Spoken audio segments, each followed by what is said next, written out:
Hello everyone. Today I want to talk about Ready Player One. This is not a review, I don't want to talk about the book as a whole, but I want to talk about something very specific this book does in a very genius way. And there's a movie as well, I'm sure you are aware, and the movie and the book are very different, but they do the same thing, so what I'm talking about is applicable to both. So enjoy!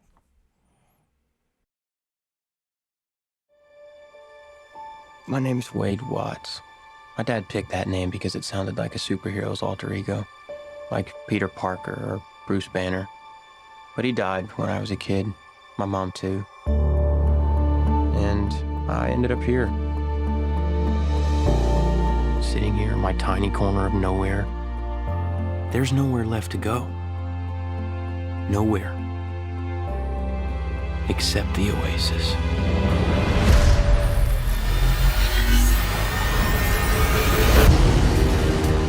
A whole virtual universe. Let me take you on a trip around the world and back. People come to the oasis for all the things they can do. And you won't have to wait to sit still. But they stay because of all the things they can be. Can you feel this? Let me show you the world. Yeah. It's the only place that feels like I mean anything. Ready Player One, at its most basic level, is a treasure hunt, and that makes it an adventure novel. The adventure takes place in a virtual space called the Oasis. What the trailer doesn't show you is that the book and the Oasis is packed with 1980s pop culture. There are multiple references to 80s songs, video games and movies on nearly every single page. The treasure hunt itself is a journey through 1980s trivia.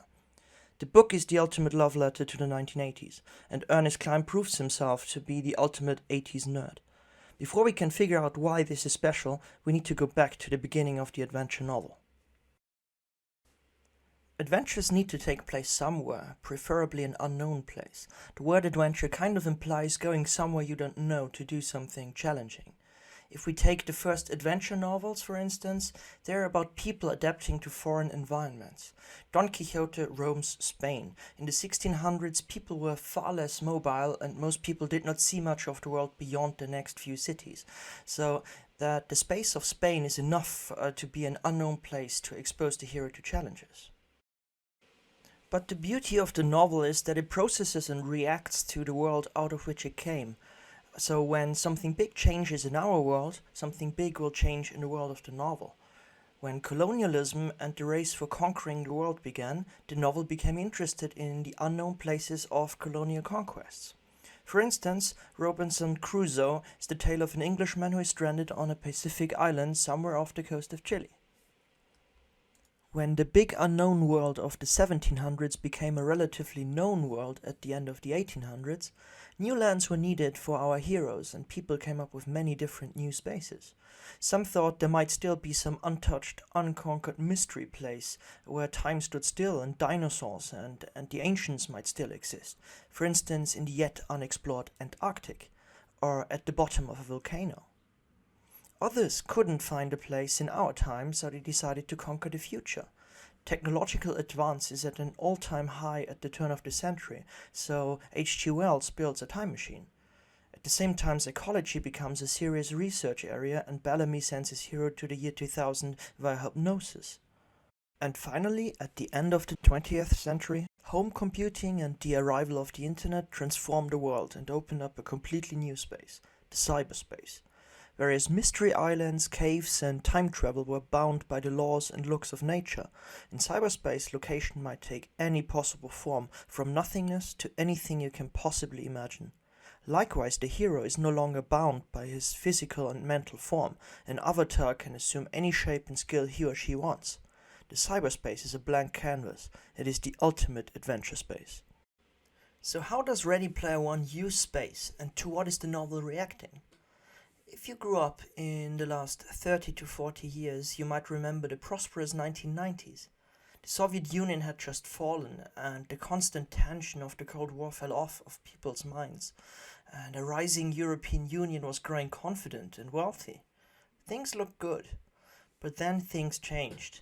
People born around 2000 grew up in a post 9/11 world which was hit by the 2008 global financial crisis. The European Union began to struggle. There is a gigantic island of trash in the Pacific, and the inconvenient truth is the climate crisis starts to show and people are not doing enough to stop it. My point is, there is a noticeable pessimism in this day and age.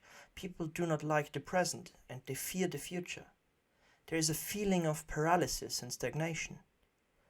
The setting of Ready Player One is this future. However, when people don't feel good about their own time, it gives birth to a beautiful phenomenon: nostalgia. Ready Player One uses the unlimited possibilities of the cyberspace to let us escape from our future to a better reality. Think about Woody Allen's Midnight in Paris. The movie celebrates nostalgia by taking us back to the Paris of the 1920s in order to experience a nostalgic past firsthand. Ready Player One does not take us back to the 80s. It takes the best elements of the 1980s, its music, games and movies, to create the space of the novel. Our adventure is not in cyberspace. It is in the joyful culture of the 1980s. By hosting a treasure hunt whose price has a significant impact on the dystopian reality of a stagnant, post-trying-to-fix-stuff world, nostalgia becomes not the yearning for the days past, but a source of motivation and hope.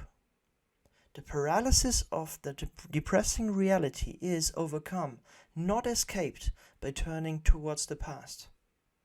And that is what makes Ready Player One so special. Thank you.